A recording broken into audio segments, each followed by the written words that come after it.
Good morning everyone. Welcome to the very first class of Quantity Surveying 2.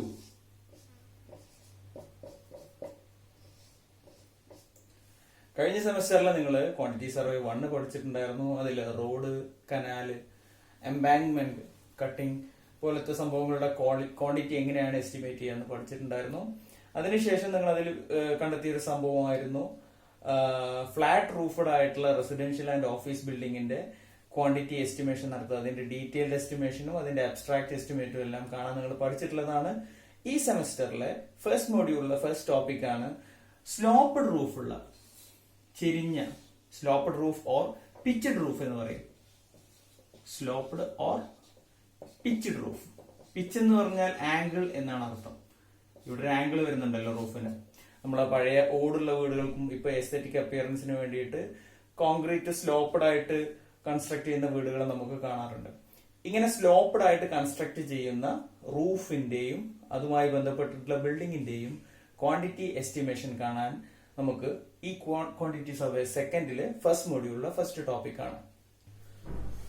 First of all ഞാൻ നിങ്ങൾക്ക് ഒരു assignment തന്നിട്ടുണ്ടായിരുന്നു. ഒരു 6 flat roofed ബിൽഡിങ്ങിന്റെ പ്ലാനുകൾ തന്നിട്ടുണ്ടായിരുന്നു.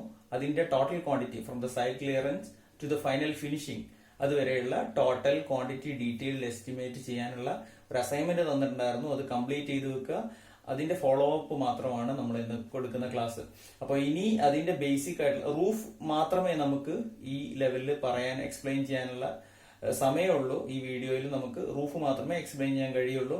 റൂഫ് വരെയുള്ള സ്ട്രക്ചേഴ്സിന്റെ കംപ്ലീറ്റ് ക്വാണ്ടിറ്റി എസ്റ്റിമേറ്റ് ചെയ്യാൻ നമ്മൾ മുമ്പ് പഠിച്ചിട്ടുള്ളതാണ്.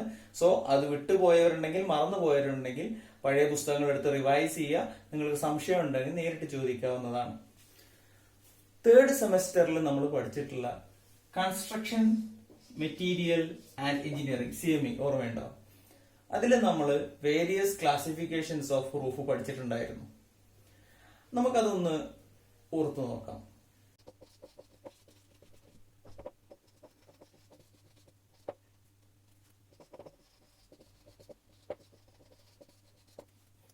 അപ്പൊ ടൈപ്സ് ഓഫ് റൂഫ് ഓർമ്മയുണ്ടോ?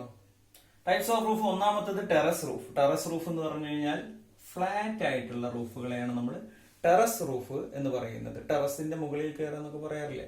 അപ്പൊ ടെറസ് റൂഫ് എന്ന് പറഞ്ഞു കഴിഞ്ഞാൽ ഫ്ലാറ്റ് റൂഫുകളാണ്. അതിന്റെ എക്സാമ്പിൾസ് നമ്മൾ പറഞ്ഞിട്ടുണ്ട്. RCC ഫ്ലാറ്റ് റൂഫുകളുണ്ട്, മദ്രാസ് ടെറസ് റൂഫുകളുണ്ട്, ബംഗാൾ ടെറസ് റൂഫുകളുണ്ട്. നമ്മൾ അതിന്റെ സ്ട്രക്ചർ ഒക്കെ പണ്ട് കൺസ്ട്രക്ഷൻ മെറ്റീരിയലിൽ CMEയിൽ പഠിച്ചിട്ടുള്ളതാണ്. രണ്ടാമത്തെ ടൈപ്പാണ് പിച്ച്ഡ് റൂഫ്. പിച്ച്ഡ് റൂഫ് എന്ന് പറഞ്ഞു കഴിഞ്ഞാൽ ചെരിവുള്ള റൂഫ് എന്നാണ് അർത്ഥം. ചെരിവുള്ള റൂഫ്. ചെരിവുള്ള റൂഫ് ആകുമ്പോൾ എന്താണ് അഡ്വാൻറ്റേജ്? സൺഷെയ്ഡ് നന്നായിട്ട് കിട്ടും. അതേപോലെ മുകളിൽ നിന്ന് മഴ പെയ്യുന്ന സമയത്ത് അതിന്റെ വശങ്ങളിലൂടെ ഇരുവശത്തോട്ടും മഴവെള്ളത്തെ സ്മൂത്ത് ആയിട്ട് ഡ്രെയിൻ ചെയ്യാനുള്ള കപ്പാസിറ്റി പിച്ച്ഡ് റൂഫിന് കൂടുതലാണ്. ഓക്കെ, അപ്പൊ ഫ്ലാറ്റ് റൂഫിനേക്കാളും വാട്ടർ ഡ്രെയിനിങ് കപ്പാസിറ്റി കൂടുതൽ എപ്പോഴും പിച്ച്ഡ് റൂഫിനായിരിക്കും. അതിന്റെ ചെരിവ് ഇരുവശങ്ങളിലൂടെയും പുറത്തോട്ട് കളയാനുള്ള കപ്പാസിറ്റി കൂടുതലായിരിക്കും. അതുകൊണ്ട് വാട്ടർ ലീക്കിംഗ് ഉണ്ടാവാനുള്ള സാധ്യത വളരെ കുറവാണ്. And third one is curved roof. Curved roof ഇതിന്റെ യൂസ് വളരെ കുറവാണ്. ഈ പള്ളികളുടെയും മിനാരങ്ങളുടെയും മുകളിലൊക്കെ ഡോമായിട്ടും അങ്ങനെയൊക്കെയാണ് ഈ കർവ്ഡ് റൂഫ് കാണാറുള്ളത്. അതേപോലെ നോർത്തേൺ ലൈറ്റ് റൂഫ്, ഫാക്ടറികൾക്ക് മുകളിൽ കൊടുക്കുന്ന നോർത്തേൺ ലൈറ്റ് റൂഫുകളൊക്കെ ഉണ്ട്. അവിടെ മാത്രമൊക്കെ നമ്മൾ ഈ കർവ്ഡ് റൂഫ് കൊടുക്കാറുള്ളൂ. ഇപ്പോ ചില ഓഡിറ്റോറിയംസ് ഹാളുകൾക്കൊക്കെ മുകളിൽ ഈ ലാർജ് ട്രസ്ഡ് സ്ട്രക്ചേഴ്സിന്റെ മുകളിലും കർവ്ഡ് റൂഫുകൾ കൊടുക്കാറുണ്ട്. സോ നമുക്ക് ഈ മൊഡ്യൂളിൽ ഫോക്കസ് ചെയ്യാനുള്ളത് ഇതാ ഈ പിച്ച്ഡ് റൂഫ് എന്ന് പറഞ്ഞിട്ടുള്ള ആളെയാണ്. ഇനി നമ്മൾ ഇമ്പോർട്ടന്റ് ആയിട്ടുള്ള പിച്ച്ഡ് റൂഫിലോട്ട് പോവാണ്. ശ്രദ്ധിച്ചിരിക്കണം.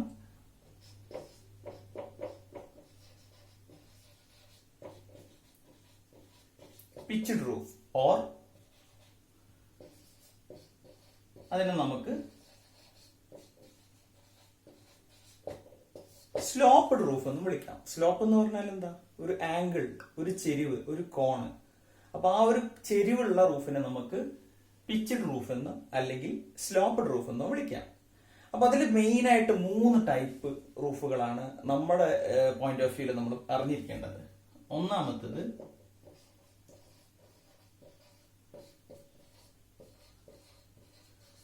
Lean to roof.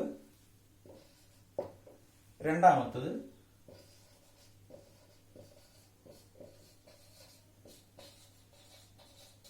Gabled roof. മൂന്നാമത്തത്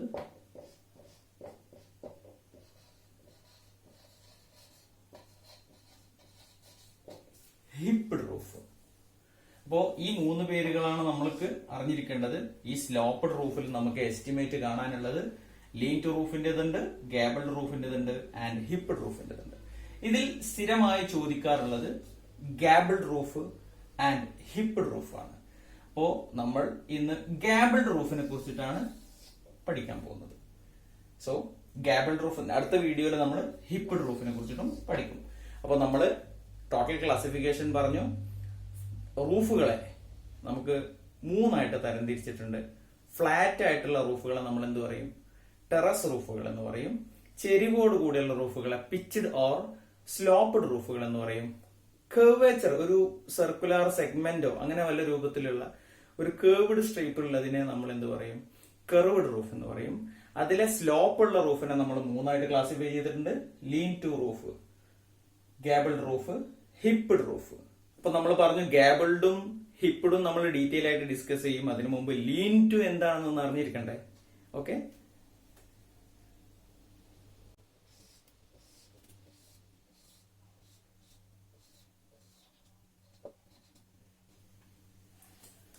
ഈ ചിത്രം കണ്ടോ? ഈ ചിത്രത്തില് ഇവിടെ ഒരു ഉയരം കൂടിയ വാളുണ്ട്, ഇവിടെ ഒരു ഉയരം കുറഞ്ഞ വാളുകളുണ്ട്. ഈ ഉയരം കൂടിയ വാളിൽ നിന്നും ഉയരം കുറഞ്ഞ വാളിലോട്ട് ഒരു ചെരിവോട് കൂടിയ ഒരു റൂഫ്, താഴേക്കൊരു ചെരിവുണ്ട്. ഇപ്പൊ ഇവിടെ നോക്കുമ്പോൾ ഒരു ചെറിയൊരു കോണ് താഴോട്ട് ചെരിഞ്ഞിട്ടാണ് നിൽക്കുന്നത്. അപ്പൊ ഉയരം കൂടിയ ഒരു വാളിൽ നിന്നും ഉയരം കുറഞ്ഞ ഒരു വാളിലോട്ട് ചെരിവിൽ കൺസ്ട്രക്ട് ചെയ്യുന്ന റൂഫിനെയാണ് നമ്മൾ എന്ത് പറയാ? Lean to roof. ഓക്കെ, അപ്പൊ ഇതിന്റെ ക്വാണ്ടിറ്റി നമ്മൾ കാണാനുണ്ട്, പക്ഷെ നമുക്ക് ഇതിന് ഇമ്പോർട്ടൻസ് കൊടുക്കുന്നില്ല. ഏറ്റവും കൂടുതൽ ചോദിക്കാറുള്ളത് ഗാബിൾഡ് ആൻഡ് ഹിപ്ഡ് റൂഫ് ആയതുകൊണ്ട് നമുക്ക് ഡയറക്റ്റ് ഹിപ്ഡ് റൂഫിലോട്ട് പോവാം. നമ്മൾ ലീൻ ടു റൂഫ് എന്താണെന്ന് മനസ്സിലാവാൻ വേണ്ടിയിട്ടാണ് നമ്മൾ പറഞ്ഞത്. ഇത് എവിടെയൊക്കെയാ കാണുക? പഴയ ടൈപ്പ് ഓഫ് കൺസ്ട്രക്ഷനിൽ, പഴയ ഓടുള്ള വീടുകളിൽ നടുവിൽ നമ്മളൊരു 2 സ്റ്റോറി ബിൽഡിംഗ് കൺസ്ട്രക്ട് ചെയ്യും. അതിന്റെ ചുറ്റും 4 ഭാഗത്തോട്ടും ഇങ്ങനെ ഓടിട്ട് ഇറക്കിയിട്ടുണ്ടാവും. ഇപ്പൊ ഇവിടെ കോലായി ആയിരിക്കും, ഇവിടെ അടുക്കളയായിരിക്കും, ഇവിടെ ഒരു ഡൈനിങ് ഹാള് പോലെ, ഇവിടെ ബെഡ്റൂംസ്, അങ്ങനെ ഒരു നടുവിൽ ഒരു സ്ട്രക്ചർ കെട്ടിയിട്ട് അതിന് 2 നിലയിലാക്കിയിട്ട് താഴെ അതിന്റെ എല്ലാ സൈഡിലോട്ടും ഓട് ഇട്ട് നിർത്തുന്നത് കാണാറുണ്ട്.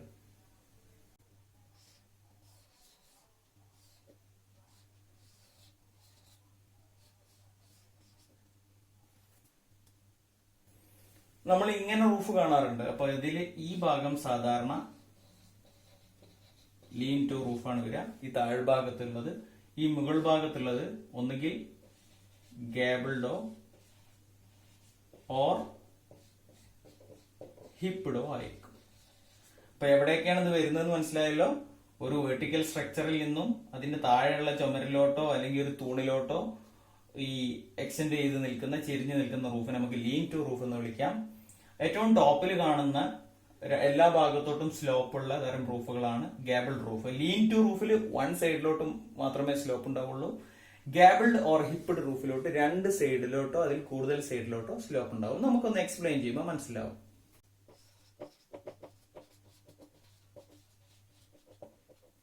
ഗാബിൾഡ് റൂഫ്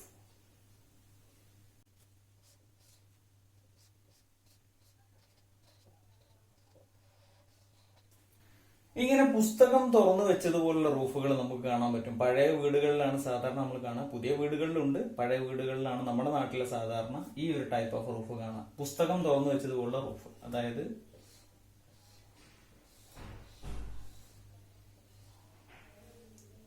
ഈ റൂഫിനെയാണ് നമ്മൾ ഗാബിൾഡ് റൂഫ് എന്ന് പറയാം. 2 ലെയറുകളായിരിക്കും. ഇങ്ങോട്ടൊരു സ്ലോപ്പ് ഉണ്ടാവും, ഇങ്ങോട്ടൊരു സ്ലോപ്പ് ഉണ്ടാവും. ഇങ്ങനെ 2 സൈഡ്സിലോട്ട് സ്ലോപ്പ് ഉള്ള ഈ റൂഫിനെ വിളിക്കുന്ന പേരാണ് എന്ത്? ഗാബിൾഡ് റൂഫ്. നമുക്ക് ഇതിന്റെ എസ്റ്റിമേഷൻ ഒന്ന് കാണണം. അതിനു മുമ്പ് നമുക്ക് ഇതിന്റെ പാർട്സ് ഒന്ന് നോക്കണം. എന്തൊക്കെ ഓരോ പാർട്സിനെ വിളിക്കുന്ന പേരുകൾ എന്താണെന്ന്. Okay,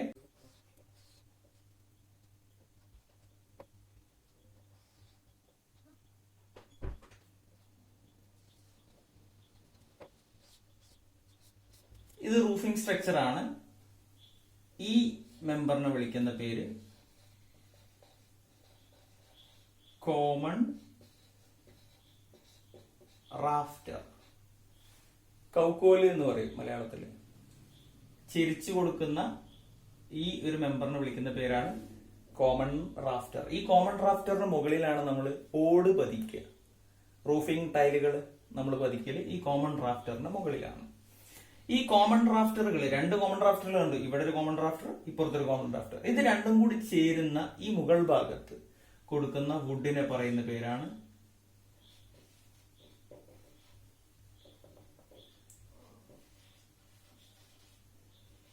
ridge. 2 കോമൺ റാഫ്റ്ററുകൾ ചേരുന്ന ഭാഗത്ത് കൊടുക്കുന്ന സപ്പോർട്ടിന്, വുഡൻ സപ്പോർട്ടിന് പറയുന്ന പേരാണ് റിഡ്ജ്. ഇതാണ് നമ്മുടെ വാൾ, ചുമര്. കോമൺ റാഫ്റ്ററിനെ വാളിലോട്ട് വെക്കുന്ന പൊസിഷനിൽ നമ്മൾ ഡയറക്റ്റ് കോമൺ റാഫ്റ്റർ വാളിൽ കൊണ്ടു വെക്കുകയല്ല ചെയ്യുക. പകരം ഒരു വാൾ പ്ലേറ്റ് കൊടുക്കും.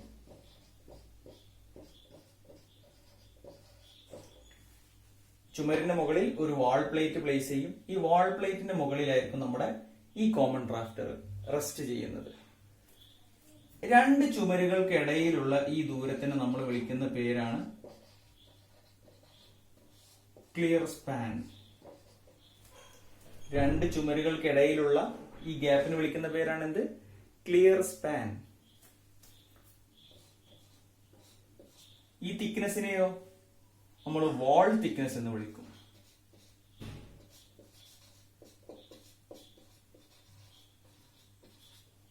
വാൾ തിക്നെസ്. ക്ലിയർ സ്പാൻ ഉണ്ട്, വാൾ തിക്നെസ് ഉണ്ട്. ഈ വാൾ തിക്നെസ് കഴിഞ്ഞിട്ട് നമ്മുടെ റൂഫ് ലേശം പുറത്തോട്ട് തള്ളിയിട്ട് നിൽക്കുന്നുണ്ടാവും. അത് എന്തിനു വേണ്ടിയിട്ടാ? ചുമരിനോട് ചേർത്തിട്ട് നമ്മൾ ഒരിക്കലും റൂഫിന്റെ എൻഡ് കൊടുക്കാറില്ല. കാരണം മഴ പെയ്യുന്ന സമയത്ത് ഈ വെള്ളത്തിന് നമ്മൾ ഡ്രെയിൻ ഓഫ് ചെയ്യണം. അപ്പൊ നമ്മുടെ ചുമരിന്റെ പുറത്ത് നിന്ന് ഏകദേശം 60 സെന്റിമീറ്റർ എങ്കിലും പുറത്തോട്ട് തള്ളിയിട്ടാണ് റൂഫിന്റെ എൻഡ് ഉണ്ടാവുക. ആ പുറത്തോട്ട് തള്ളി നിൽക്കുന്ന ഡിസ്റ്റൻസിന് പറയുന്ന പേരാണ് ഈവ് പ്രൊജക്ഷൻ. ഞാനിത് പുറത്ത് കാണിക്കുന്നുണ്ട്. Eve projection. റൂഫ് ചുമരിന്റെ പുറം ഭാഗത്ത് നിന്നും റൂഫ് എത്രത്തോളം പുറത്തോട്ടാണോ തള്ളി നിൽക്കുന്നത് അതിനെ പറയുന്ന പേരാണ് ഈവ് പ്രൊജക്ഷൻ. ഇവിടെ ഒരു ഈവ് എന്നുള്ള വാക്ക് കേട്ടോ. ഈവ് എന്ന് പറഞ്ഞു കഴിഞ്ഞാൽ കോമൺ റാഫ്റ്ററിന്റെ ഏറ്റവും പുറത്തുള്ള എൻഡിനെ വിളിക്കുന്ന പേരാണ് ഈവ്. കോമൺ റാഫ്റ്ററിന്റെ ഏറ്റവും എക്സ്റ്റീരിയറിൽ നിൽക്കുന്ന ഈ എൻഡിനെ വിളിക്കുന്ന പേര്. സോ 2 ഈവ് പോയിന്റുകൾ ഉണ്ട്. ഇതിനെയും വിളിക്കുന്ന പേരാണ് ഈവ്.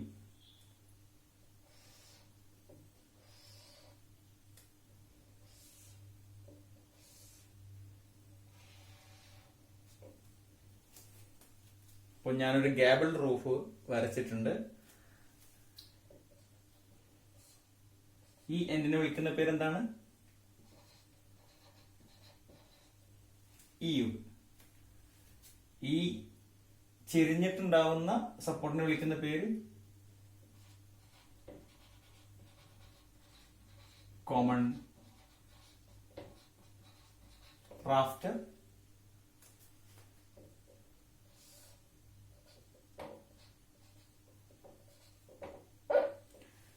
ഇനി ശ്രദ്ധിക്കൂ, ഈ 2 ഈവുകളുണ്ട്. ഇപ്പുറത്തൊരു ഈവുണ്ട്, ഇപ്പുറത്തൊരു ഈവുണ്ട്.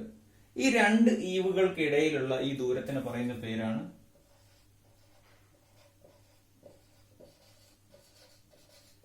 Eve span.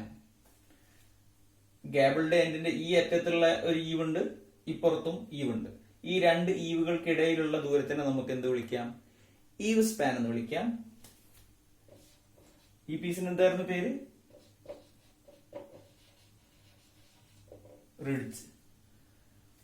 ഈ ഇവിടെ ഉണ്ടാവുന്ന മെമ്പറിനെ നമ്മൾ കൗക്കോല് എന്ന് പറഞ്ഞല്ലോ, ആ മെമ്പറിനെ വിളിക്കുന്ന പേരാണ് കോമൺ റാഫ്റ്റേഴ്സ്. ഇത്രയുമാണ് ഇതിന്റെ ബേസിക് നോളജ് നിങ്ങൾക്ക് വേണ്ടത്. Eve span, eve, common rafter, ridge. ഇനി നമുക്ക് ഇതിന്റെ ഒരു സിമ്പിൾ പ്രോബ്ലം ചെയ്ത് നോക്കാം.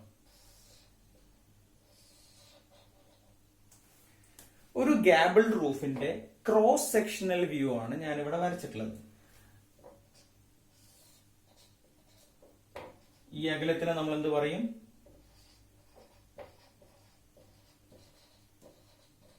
ഈവ് സ്പാൻ എന്ന് പറയും. ഇതിനെ നമ്മൾ എന്ത് പറയും?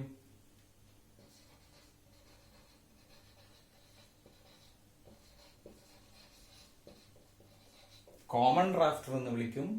And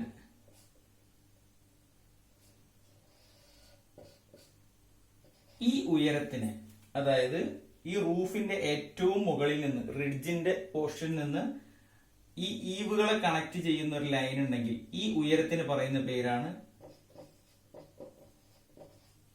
rice. So eave span, rise, common rafter, ഇവർ തമ്മിൽ നമുക്കൊരു അനുപാതം കണ്ടെത്തിക്കൂടെ? നമ്മൾ പൈതഗോറസ് തിയറം ഓർമ്മയുണ്ടോ? ഒരു 90 ഡിഗ്രി ഉള്ള ഒരു റൈറ്റ് ആംഗിൾ ട്രയാംഗിളിന്റെ 3 സൈഡുകൾ തമ്മിലുള്ള ഒരു റിലേഷൻ പൈതഗോറസ് തിയറത്തിൽ പറയുന്നുണ്ട്. നമ്മൾ ഇതിൽ നിന്ന് അതൊന്ന് ഡിറൈവ് ചെയ്ത് നോക്കിയാലോ?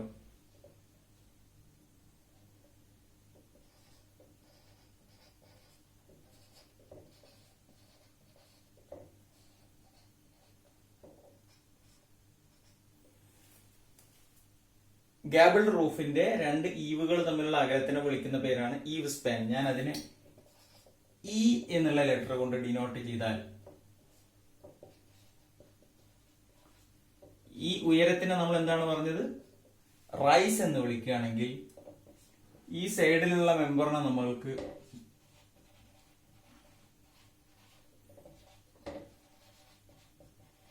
കോമൺ റാഫ്റ്റർ എന്ന് വിളിക്കാം. അതിനെ ഞാൻ സിമ്പിളായിട്ട് CR എന്ന് എഴുതി, റൈസ് R ആണെന്ന് വിചാരിക്കാം. ഇതിൽ നിന്ന് നമുക്കൊരു 90 ഡിഗ്രി ട്രയാങ്കിൾ ഉണ്ടാക്കിയെടുക്കാം, അതായത് ഒരു റൈറ്റ് ആംഗിൾ ട്രയാങ്കിൾ ഉണ്ടാക്കിയെടുക്കാം. ഈ ഒരു ഹാഫ് മാത്രം. സോ ഇത് E/2 ആയിരിക്കും. ഈവ് സ്പാൻ ആണ് E, അതിന്റെ പകുതി ആയിരിക്കും ഈ ഒരു ഹാഫ്. ഇത് റൈസ്, ഇത് common rafter. Okay, as per the Pythagoras theorem, CR square equal to R square plus E/2 square, or CR equal to, or common rafter length എന്ന് പറഞ്ഞാൽ root of rise square plus E square by 4. ഇതാണ് common റാഫ്റ്ററിന്റെ ഡെറിവേഷനുള്ള equation. റൈസിന്റെ square plus eave സ്പാനിന്റെ square divided by 4. ഇവ രണ്ടിന്റെയും കൂടെ സമ്മിന്റെ സ്ക്വയർ റൂട്ട് എടുത്തു കഴിഞ്ഞാൽ കോമൺ റാഫ്റ്ററിന്റെ ലെങ്ത് കിട്ടും. പലപ്പോഴും ക്വസ്റ്റ്യൻ പേപ്പറിൽ ചോദിക്കാറുണ്ട്, explain the term common rafter in terms of eave span and rise. Okay, മനസ്സിലായെന്ന് വിചാരിക്കുന്നു. ഒന്നുകൂടെ പറയാം. ഞാനൊരു ക്രോസ് സെക്ഷൻ ഓഫ് ഗാബിൾ റൂഫാണ് ഇവിടെ വരച്ചിട്ടുള്ളത്. അതിന്റെ ഉയരത്തിന് റൈസ് എന്നും 2 ഈവ് എൻഡുകൾക്ക് ഇടയിലുള്ള അകലത്തിനെ ഈവ് സ്പാനോ എന്ന് വിളിക്കുന്നു. അതിനെ ഇ എന്ന് ഡിനോട്ട് ചെയ്യുന്നു. ഈ ചെരിഞ്ഞിട്ടുള്ള ഈ ഭാഗത്ത് കൊടുക്കുന്ന കൗക്കോലിനെ നമ്മൾ വിളിക്കുന്ന പേരാണ് കോമൺ റാഫ്റ്റർ. ഈ കോമൺ റാഫ്റ്ററിന്റെ നീളം കാണാൻ നമ്മൾ ചെയ്യുന്ന മെത്തേഡാണ് ഇവിടെ കാണിച്ചിട്ടുള്ളത്. ഇതിന്റെ ഒരു ഹാഫ്, ഈ ഒരു റൈറ്റ് ആംഗിൾ ട്രയാംഗിൾ നമ്മൾ എടുക്കുന്നു. അത് ഞാനിവിടെ വരച്ചിട്ടുണ്ട്. ഈ റൈറ്റ് ആംഗിൾ ട്രയാംഗിളിന്റെ ഈ ഏറ്റവും നീളം കൂടിയ ഭാഗം കോമൺ റാഫ്റ്ററിന്റെ നീളമാണ്. അതിന്റെ ഉയരം അത് റൈസ് ആണ്. ആൻഡ് അതിന്റെ ഹൊറിസോണ്ടൽ ലെങ്ത് ഈവ് സ്പാനിന്റെ പകുതിയാണ്, E/2 ആണ്. As per the Pythagoras theorem, hypotenuse square equal to 2 സൈഡിന്റെ സ്ക്വയറിന്റെ സം ആണ്. സോ CR സ്ക്വയർ, കോമൺ റാഫ്റ്ററിന്റെ ലെങ്ത്തിന്റെ square equal to R square plus E/2 whole square. അതിന് കോമൺ റാഫ്റ്ററിന്റെ ലെങ്ത് കാണാൻ R സ്ക്വയർ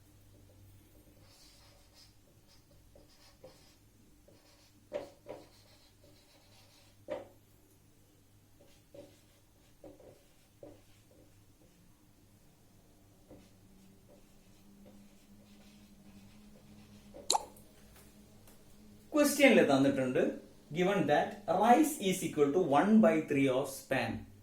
ഈവ് സ്പാനിന്റെ 1/3 റൈസ് എന്ന് ക്വസ്റ്റ്യനിൽ തന്നു. express length of common rafter in terms of eave span. Eave സ്പാനിന്റെ ടേമില് കോമൺ റാഫ്റ്ററിന്റെ നീളം എക്സ്പ്രസ് ചെയ്യുക എന്ന് ചോദിക്കാറുണ്ട്. നമ്മൾ നേരത്തെ കണ്ടു common rafter equal to root of R square plus E by 2 whole square അല്ലെ. അപ്പൊ അതില് ആറ് നിന്നുള്ള റൈസിന് ഒരു റിലേഷൻ ഇവിടെ തന്നിട്ടുണ്ട്. R equal to 1/3 span 1/3 E എന്നുള്ള ആ ഒരു സബ്സ്റ്റിറ്റ്യൂട്ട് ചെയ്താൽ മതി. നമുക്ക് നോക്കാം. C R equal to root of R square plus E by 2 whole square equal to rise equal to എന്താണ് 1/3 E 1/3 E whole square plus E by 2 whole square equal to E square by 9 plus E square by 4 equal to 4e square plus 9e square by 36 equal to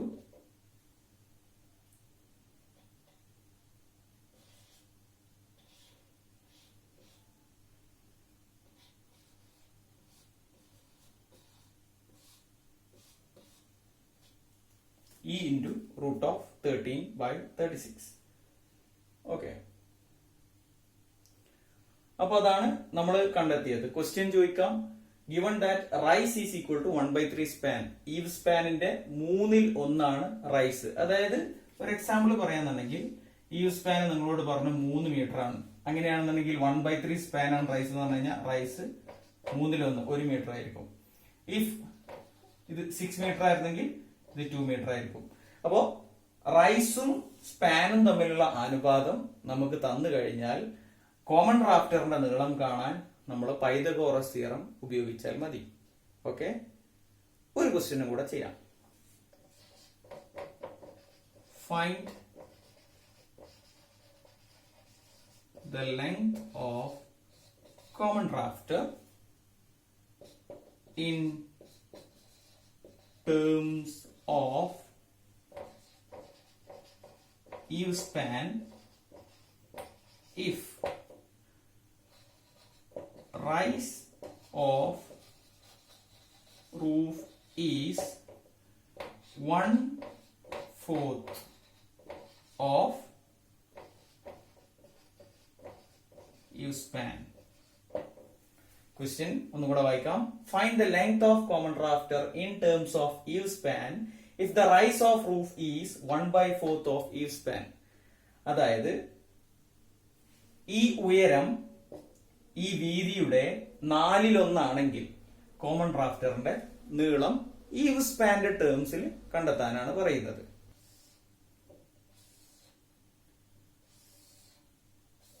എക്സാമിന് ഈ question ചോദിച്ചു കഴിഞ്ഞാൽ നമ്മൾ നിർബന്ധമായിട്ട് figure വരക്കണം. അതിൽ eve സ്പാനെ ഞാൻ E എന്ന് denote ചെയ്യുന്നു. റൈസ് ആർ ഈക്വൽ ടു ക്വസ്റ്റ്യനിൽ തന്നിട്ടുണ്ട് 1/4 ഓഫ് ഇ ആണ്. സോ കോമൺ റാഫ്റ്റർ ആണ് നമുക്ക് കാണാനുള്ളത്. കോമൺ റാഫ്റ്ററിന്റെ ലെങ്ത് പൈതഗോറസ് തിയറം പ്രകാരം സി ആർ ഈക്വൽ ടു റൈസിന്റെ square 1/4 E whole square plus ഈ ഹാഫ് ഉണ്ടാവുള്ളൂ പൈതഗോറസ് തിയറത്തിന് e/2 whole square okay equal to e square by 16 plus e square by 4. ഇതിനെ വേണമെങ്കിൽ 4e by e square by 16 എഴുതാം. Simplify ചെയ്താണ് equal to 5 e square by 16. Okay, അതിൽ നമുക്ക് ഒന്നുകൂടെ ഡിറൈവ് ചെയ്യാന്നുണ്ടെങ്കിൽ e/4√5 എന്ന് എഴുതാൻ പറ്റും. അപ്പോ ഇ എന്ന് പറഞ്ഞാൽ എന്താണ്? Eve span. ക്വസ്റ്റ്യൻ എന്താണ് ചോദിച്ചത്? Express or find the length of common rafter in terms of E eve span. ഇനി നമുക്ക് ഇതിൽ കോമൺ ഡ്രാഫ്റ്റിന്റെ ലെങ്ത് കിട്ടാൻ ജസ്റ്റ് ഇന്റെ വാല്യൂ സബ്സ്റ്റിറ്റ്യൂട്ട് ചെയ്ത് കൊടുത്താൽ മാത്രം മതി. അപ്പൊ അതാണ് ക്വസ്റ്റ്യൻ ഉണ്ടാവുക. 2 മാർക്കിനാണ് സാധാരണ ഈ ക്വസ്റ്റ്യൻ ചോദിക്കാറ്. Expression of length of common draft in terms of yield span. Simple അല്ലേ?